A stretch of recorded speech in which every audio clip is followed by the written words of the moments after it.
The year was 1862 in the heart of Birmingham, England. The Industrial Revolution had painted the skies black with soot, and the streets echoed with the clatter of horse hooves and the constant thrum of factories. Among the hundreds of working class families who lived in the crowded lanes, one household stood apart, not because of wealth, nor because of scandal, but because of their appearance. The Pritchards were by every other measure ordinary. George Pritchard, the father, worked wherever he could, sometimes as a dock laborer, other times carrying coal for the factories. His wife, Eleanor, mended clothes, sewing by candlelight late into the night to earn a few extra pennies. Their 4 children, Thomas, Mary, Samuel, and the youngest, little Clara, were bright-eyed and curious about the world. But what made them remarkable, and at times burdened with hardship, was something they had no control over. Every member of the Pritchard family was born with albinism.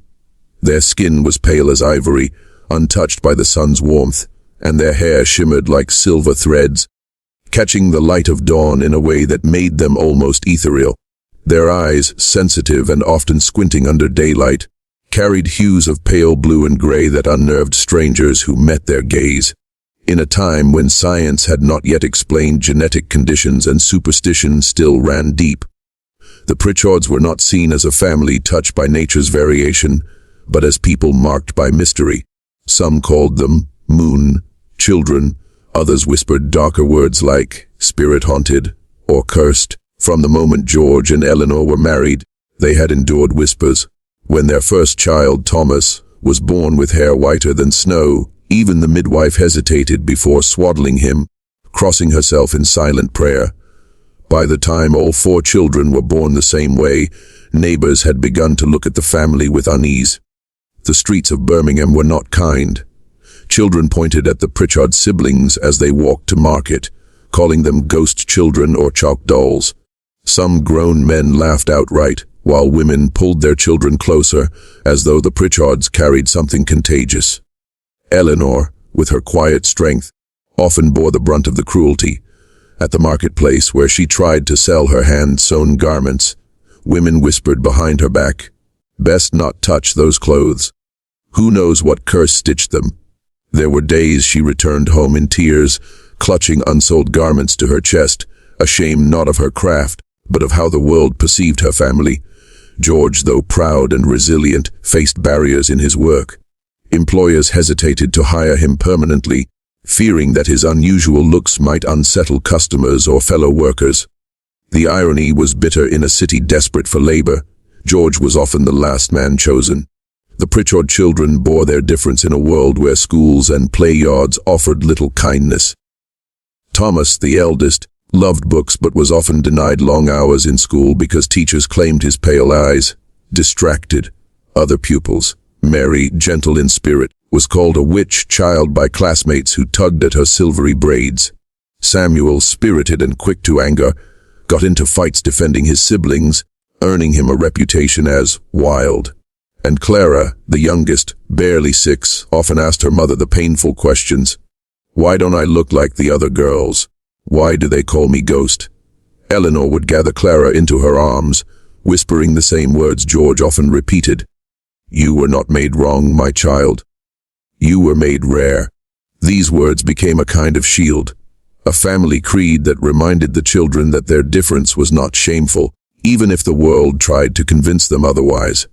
Despite their hardships, the Pritchards were tightly bound by love. George believed that poverty could strip a man of many things, his work, his health, even his pride, but not his dignity if he chose to hold on to it. Every evening, after long hours of toil, he would play his old violin, filling their modest home with music. Eleanor would hum along, her voice soft but steady, while the children danced in the flicker of candlelight. It was in those moments that the Pritchards remembered they were more than outcasts. They were a family, resilient, creative, and united by something stronger than the cruel judgments of society. Yet survival was a constant battle, with little steady income. Their meals were often meager, bread and broth stretched thin across 6 plates. In winter, when coal was expensive, they wrapped themselves in worn blankets, huddling together for warmth. Still, George reminded them nightly, We must not let the world's scorn define us. Our rarity is not a curse. It is a gift we must learn to carry. Though they were mocked in public, the Pritchards slowly began to notice that not all eyes looked at them with cruelty. Some gazes carried curiosity, a fascination that, though uncomfortable, hinted at something new. On certain days in the marketplace, children who once jeered would instead stare in quiet wonder at their white hair that glowed in the sunlight. Travelers passing through Birmingham whispered of the family that looks like moonlight. For George and Eleanor, these moments of curiosity planted a seed. Perhaps, one day, the very thing that brought them ridicule might open doors. Perhaps their difference could be transformed from burden to blessing. By 1862, the Pritchards had endured years of exclusion, yet they remained unbroken. Each insult sharpened their resilience. Each rejection drew them closer together. They had learned the hardest truth of all, that the world does not always celebrate what it does not understand. But within their modest home, lit by music, sewing needles, and the sound of children's laughter, the Pritchards carried a hope that their story was not destined to be one of endless mockery. They did not yet know it, but their uniqueness, the very thing that society tried to use against them, would soon become the key to their survival and eventually their legacy. For now, they were simply a family marked by difference. But in time, they would become something far greater, a family marked by courage. By the time the Pritchards had grown accustomed to their life in Birmingham, their difference was no secret. In a city of smoke-stained faces and coal-dusted clothes, their pale complexions and silvery hair drew eyes wherever they went. To be noticed was not something they sought. It was forced upon them, a weight they carried every time they stepped outside their modest home. For the Pritchards, visibility was a double-edged sword. On one side, it meant they were unforgettable, impossible to ignore. On the other, it meant they were often reduced to something less than human, an oddity, a curiosity, or worse, a target for ridicule. Eleanor Pritchard, proud though wary, bore the brunt of public scorn each week at the marketplace. With her basket of hand-sewn garments, she would set out at dawn, her children sometimes trailing behind. The streets buzzed with vendors calling out prices, horses snorting in the cold, and buyers bartering. But when Eleanor reached her corner stall, the mood shifted. Women approached with hesitation. They fingered the seams of her neatly stitched dresses, but their eyes always drifted back to Eleanor's pale hands, her translucent skin that revealed faint blue veins beneath. Whispers rose like smoke. She looks touched by spirits. Best not buy cloth from her. Bad luck lingers in it. Some crossed themselves as they passed, as though warding off misfortune. Others pulled their children closer, muttering warnings to stay away. Eleanor's heart grew heavy with each rejection. By the end of many days, her basket remained nearly as full as when she arrived, her earnings barely enough for bread. Still, she forced a smile for her children. When Clara once asked why the women refused to buy her dresses, Eleanor simply said, "They do not see the stitches, my love. They only see what they do not understand." George's struggles were no less painful. A strong man willing to work any job, he often visited factories, shipyards, and coal depots seeking employment. Yet time after time, foremen gave him wary looks. One coal yard manager once said bluntly, "We can't have you scaring the other lads. Men'll say I've brought in a ghost to haul coal." Another time, a factory overseer told George he'd never last under the sun because his strange skin would burn like paper. What pained George was not the lack of work, though poverty weighed heavily, but the lack of respect. He was judged not for his strength, not for his willingness, but for the accident of his birth. Each rejection deepened the lines on his face, though he never let his family see his despair. At home he held his violin and played. The music carried all the words he could not say, his anger, his grief, and his hope that someday his children might live in a world less cruel. If Eleanor and George endured whispers, the children endured taunts. The schoolyard was the harshest stage of all. Thomas, the eldest at 12, longed to learn. He devoured any book he could find, often squinting in the candlelight late at night. But at school, his pale eyes strained in the sunlight, and teachers complained he was a distraction. One teacher, frustrated, once told him, "Boy, perhaps it's best you stay home. You'll never see the world clearly." Mary, only 10, suffered crueler treatment. Other girls tugged at her white braids, chanting, which hair," until she cried. When she tried to play with them, they ran away, claiming she'd bring them bad luck. Samuel, fiery and protective, often used his fists to silence the jeers. He was punished more than once for brawling, though he never fought for himself, only for his sisters. Teachers branded him wild, never realizing his wildness was born of loyalty, not malice. And little Clara, at 6, carried the heaviest burden of all, the innocent questions. She often returned home asking, "Why do the children call us ghosts, Mama?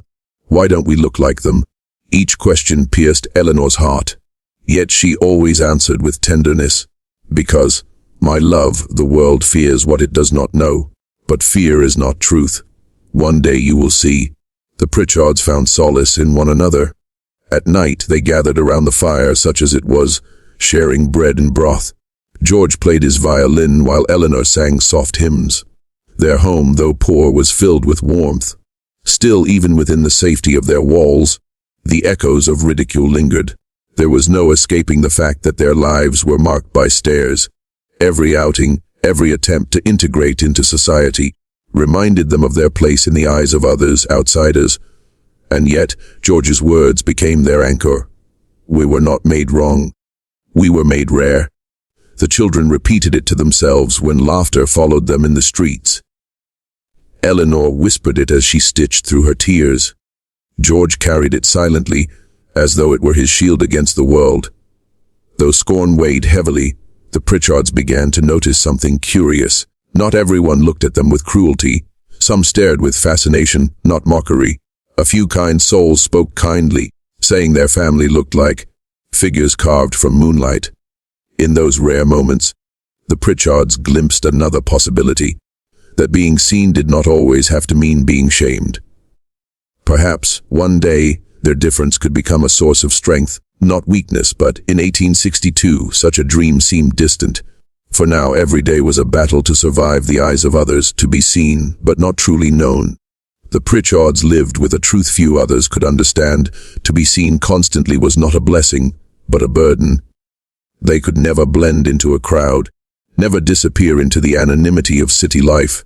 Whether walking to market, attending church, or sending their children to school, they were always noticed. And yet, the cruel irony was that though they were seen, they were never truly understood. People saw their skin, their hair, their eyes, but not their humanity, not their talents, not their dignity. The struggle of the Pritchards was not just the struggle of poverty, but of identity, the fight to remind themselves each day that their value was not defined by the eyes of others, but by the strength of their own hearts.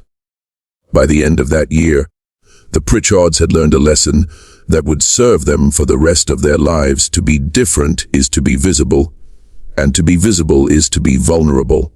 But they had also learned something far greater, that to survive being seen is to discover a strength hidden within, and soon, that strength would be tested in ways they could not yet imagine. It was the spring of 1863 when the course of the Pritchards' lives began to change. Birmingham's streets, usually filled with the clang of factory bells and the shouting of coal sellers, buzzed with a different kind of excitement. Word had spread that Hargrove's Grand Circus had arrived, a traveling spectacle that promised wonders from across the world. Posters plastered on walls showed painted elephants, acrobats mid-flight, and fire breathers with flames curling from their mouths. For most families in Birmingham's working-class districts, such events were a rare chance to escape the grind of labor. Children tugged at their parents' hands, begging for pennies to see the show. The Pritchard children were no different. "Papa, can we go?"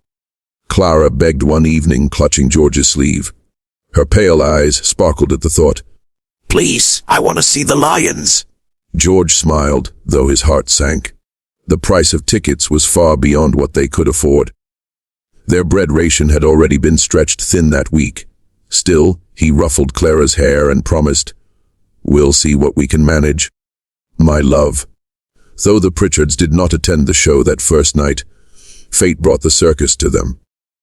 As the family returned from market the following morning, they caught the eye of a tall, flamboyantly dressed man who stood near the circus wagons. He wore a crimson coat with gold trim and carried a cane he hardly needed. His mustache was waxed into sharp points, and his eyes gleamed with calculation. He was Mr. Hargrove, the ringmaster himself. "Good heavens!" he exclaimed as the Pritchards passed. His gaze lingered on their pale faces, their hair shining white in the sunlight. "What a sight!"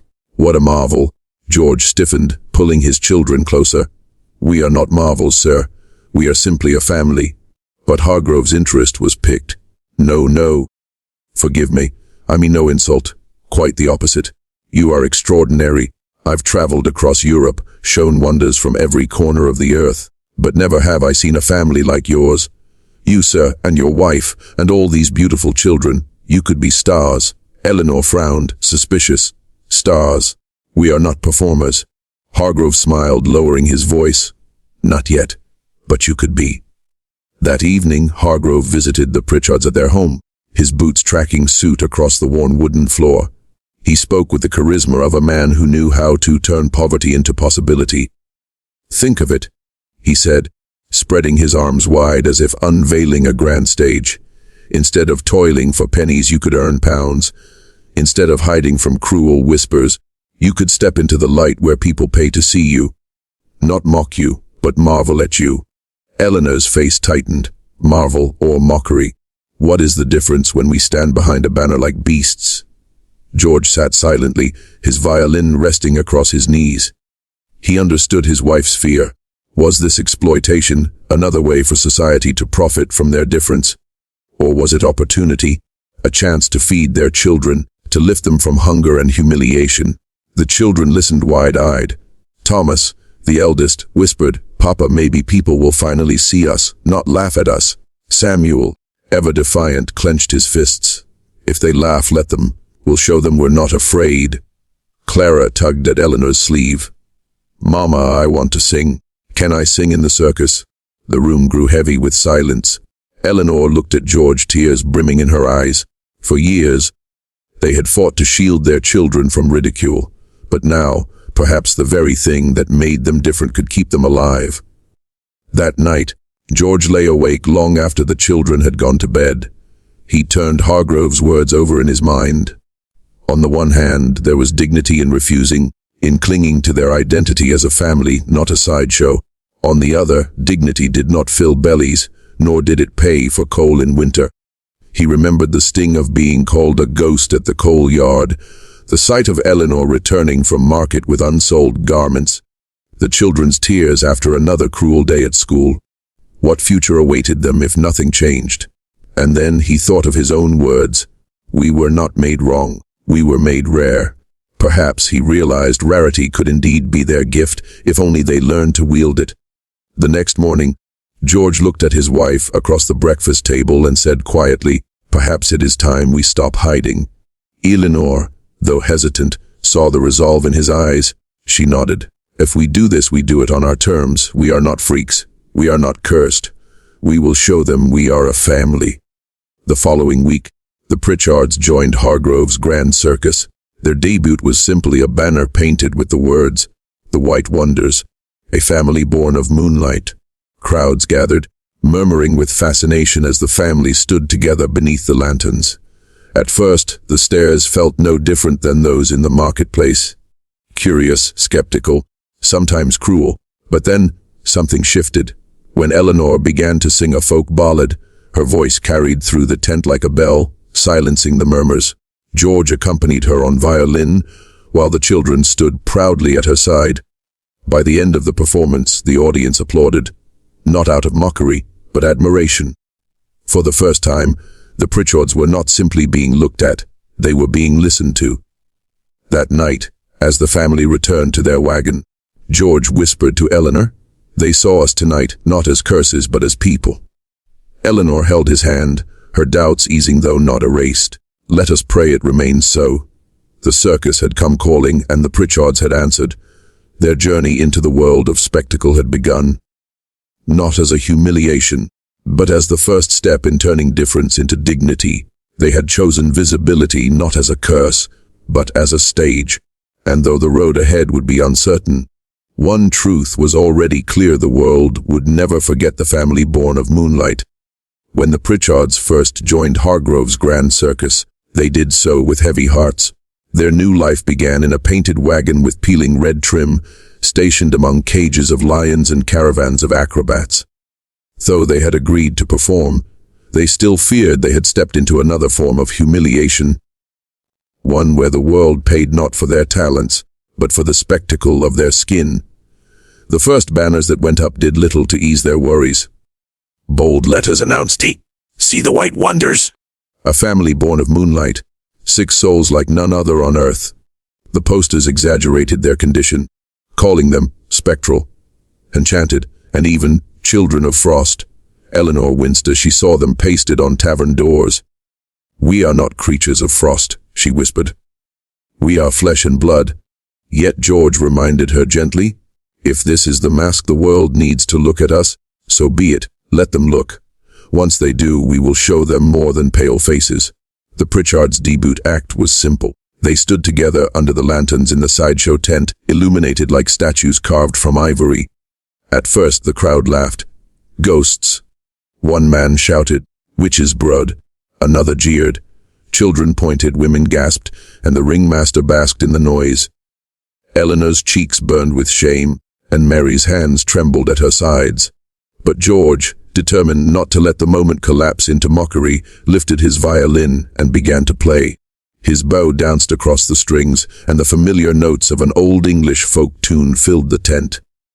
Eleanor, steadying her breath, joined with her voice. The music wove through the air, softening the jeers. By the time Eleanor's voice rose into its final verse, the crowd had grown still. Applause followed, hesitant at first, then thunderous.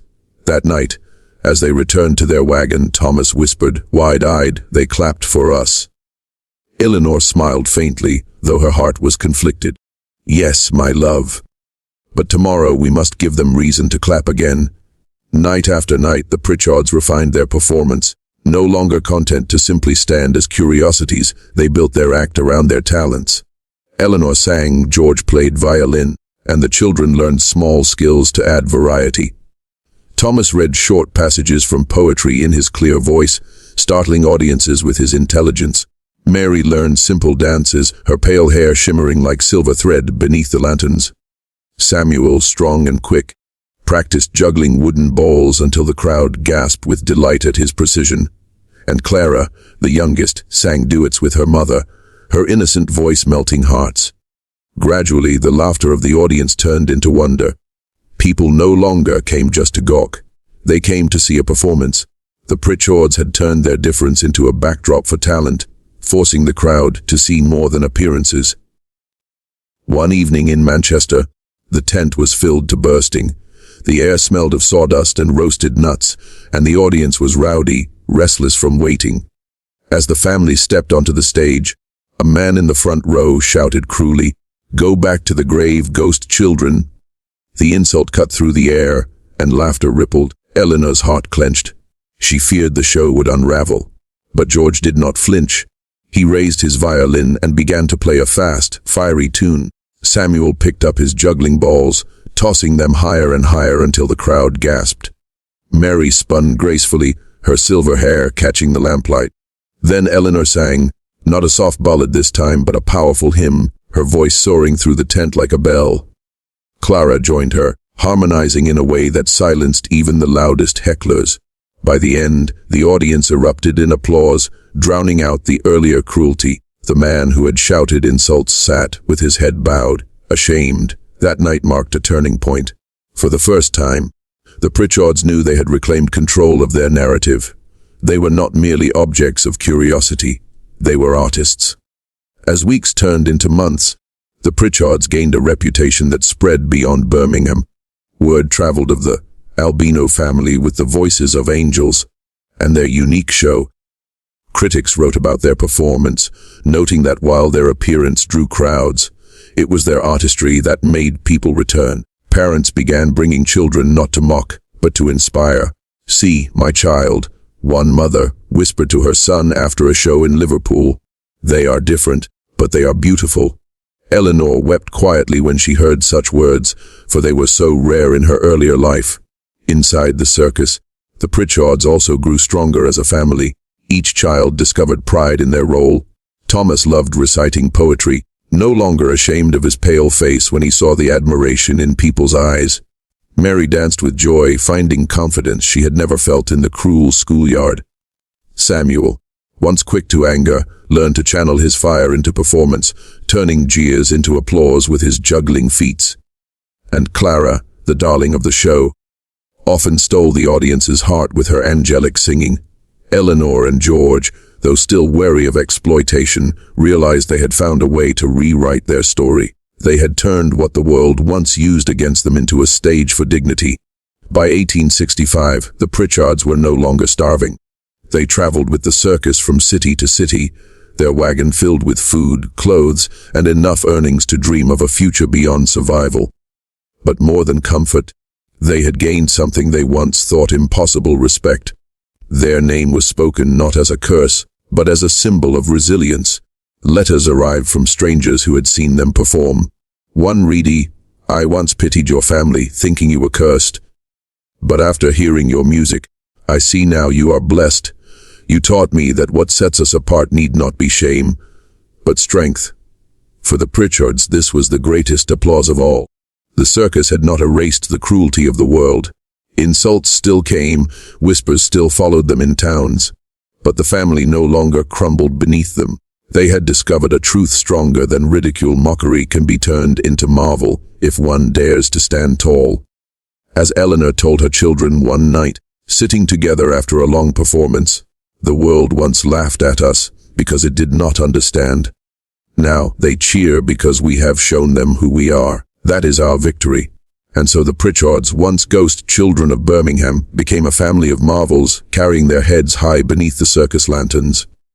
By 1865, the Pritchard family was no longer merely a sideshow attraction. They had become a story whispered across England. A family once mocked for their unusual appearance, now admired for their courage, artistry, and unshakable dignity. Audiences came expecting to gawk at curiosities. They left with something they never anticipated: a lesson about humanity, difference, and resilience. In the early days, the audience's reactions were predictable. Gasps, laughter, crude remarks. People came to confirm their prejudices.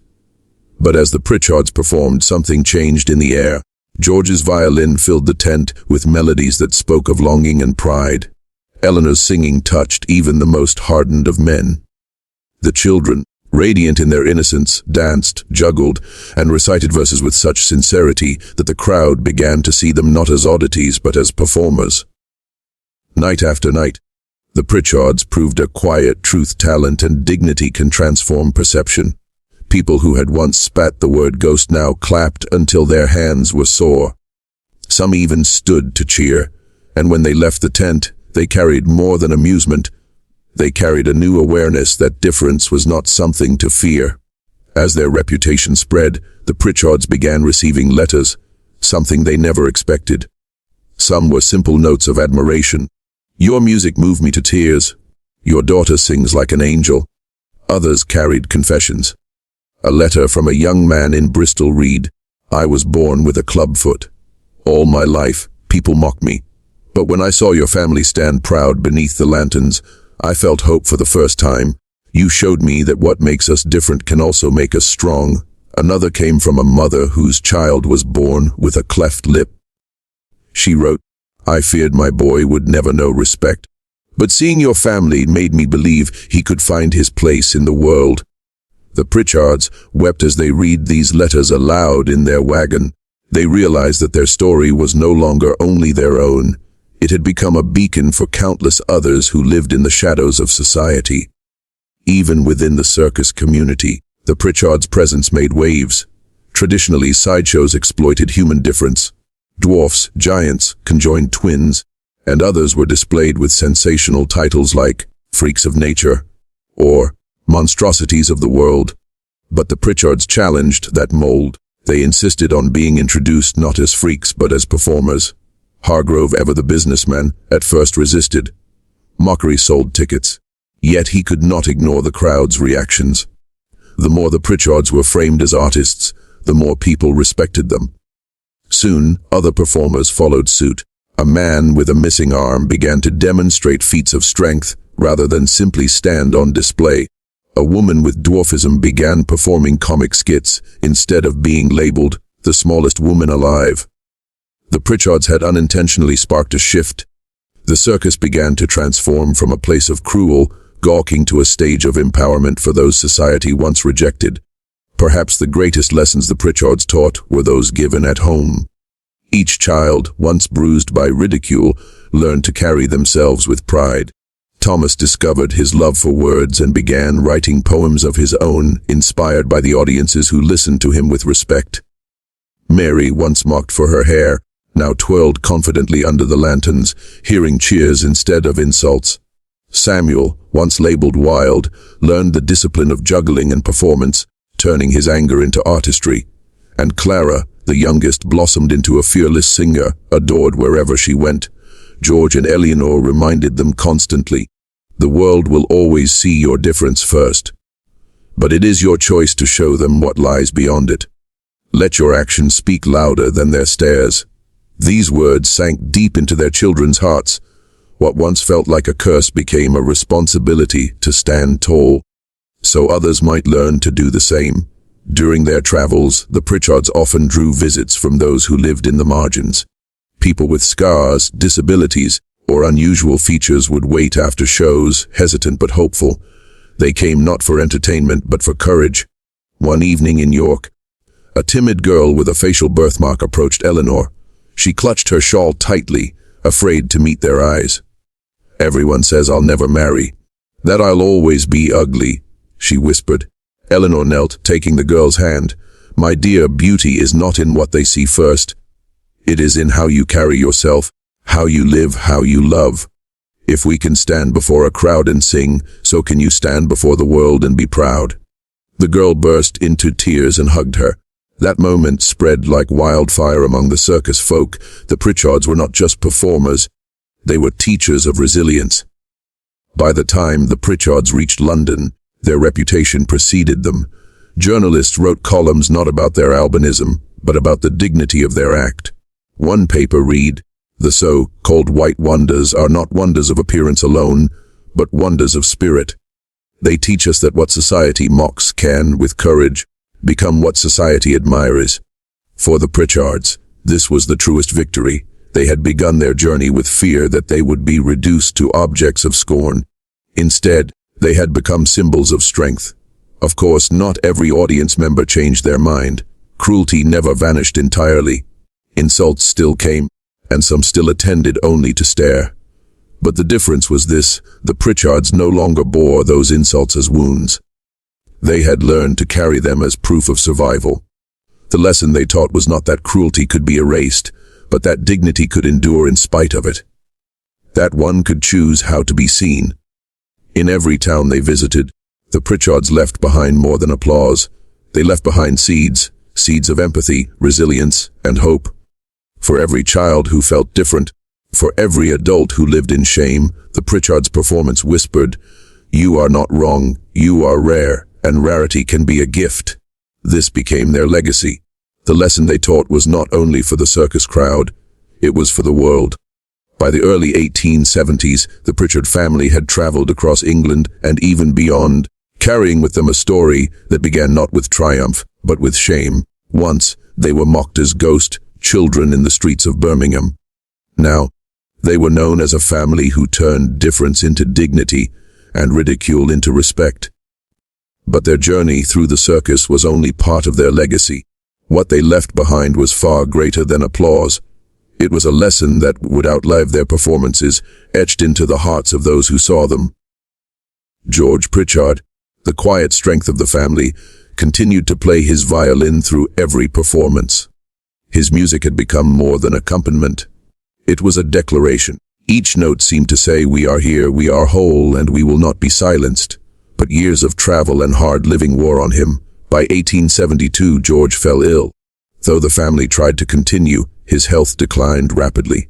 One winter's evening, after a performance in Liverpool, George passed away in his sleep. The circus mourned him, but the newspapers paid tribute in words that astonished Eleanor. George Pritchard, father of the famed Albino family, turned mockery into music and shame into strength. He leaves behind not just a family, but a legacy of courage. For Eleanor, the grief was unbearable, but she also knew George had planted seeds too strong to die with him. His belief, "We were not made wrong, we were made rare," became the family's eternal creed. After George's passing, Eleanor made a difficult decision. She gathered her children and told them, "Your father gave us strength, but now it is time we step off the road. We are not bound to the circus forever. Our story must continue beyond its lanterns." By 1874, the Pritchards left Hargrove's Grand Circus. With their savings, they settled in Liverpool, a bustling port city alive with opportunity. There, they opened a small music hall, offering performances not as curiosities, but as artists in their own right. For the first time, their names were not printed on banners as the White Wonders. They were simply the Pritchards, a family of musicians and entertainers. The music hall became a gathering place not just for entertainment, but for inspiration. Eleanor's voice, Clara's sweet songs, Thomas's poetry, Mary's graceful dances, and Samuel's lively juggling filled the stage night after night. But what made the hall special was not just the performance. It was the atmosphere of acceptance. People who felt out of place in the world, those with scars, disabilities, or simply unusual features, found comfort in the Pritchards' presence. One visitor wrote in the local paper, "In a world that mocks what it does not understand, the Pritchards have built a place where difference shines. One leaves their hall feeling braver, lighter, and proud of one's own skin." The family had moved from spectacle to symbol, from survival to legacy. Each of the Pritchard children carried their father's message in their own way. Thomas, ever the scholar, pursued teaching, believing that knowledge was the strongest weapon against ignorance. He opened evening classes for working children, ensuring no child would be barred from learning as he once was. Mary, graceful and strong, continued dancing, inspiring young women who were told they were not pretty enough to chase their dreams. She often told them, "Beauty is not the face they expect, it is the light you carry." Lee Samuel, still fiery, became a leader within the music hall community. He defended performers who were mocked or mistreated, reminding others of the battles he himself had fought in schoolyards. Clara, the youngest, grew into the voice of the family. Her singing captivated crowds well into her adulthood, and her confidence became a living reminder that innocence once wounded can grow into courage unshakable. Together, they ensured the family name lived on, not in whispers of mockery, but in songs of strength. Beyond their personal successes, the Pritchards had influenced a broader change. Within the circus world, sideshows began to shift. The old banners, screaming of freaks and monstrosities, slowly gave way to acts framed around talent and skill. The Pritchards had shown that audiences could admire difference without cruelty, and that dignity could sell as much as shock. For society at large, they became an unspoken lesson that difference does not strip one of humanity. In towns where they had performed, people spoke of them with pride. "I once saw the Albino family," they'd say, not as gossip, but as a memory worth sharing. In her later years, Eleanor often sat by the window of the music hall, listening to her children rehearse. She remembered the marketplace where women refused to touch her garments, the cruel laughter of strangers, the tears she once shed in silence. Now, she heard applause every evening. Applause not for ghosts or curiosities, but for people, for her children, for the family she had fought to protect. She whispered one evening, as the sound of Clara's song floated through the hall, "George, we did it. They see us now." The Pritchard story did not fade when their performances ended. It lived on in the lives they touched. The child with the cleft lip, the girl with the birthmark, the man with the clubfoot, each carried forward the courage the Pritchards had sparked in them. Even after the family passed from the stage, their legacy remained a quiet beacon, proof that resilience could turn ridicule into reverence. For generations after, their story was retold in whispers and articles, often summarized in a single line: "They were not made wrong, they were made rare." The legacy of the Pritchards was not wealth or fame. It was not the circus wagons or the banners that once declared them white wonders. Their true legacy was this: that mockery can be survived. That difference can be transformed into dignity.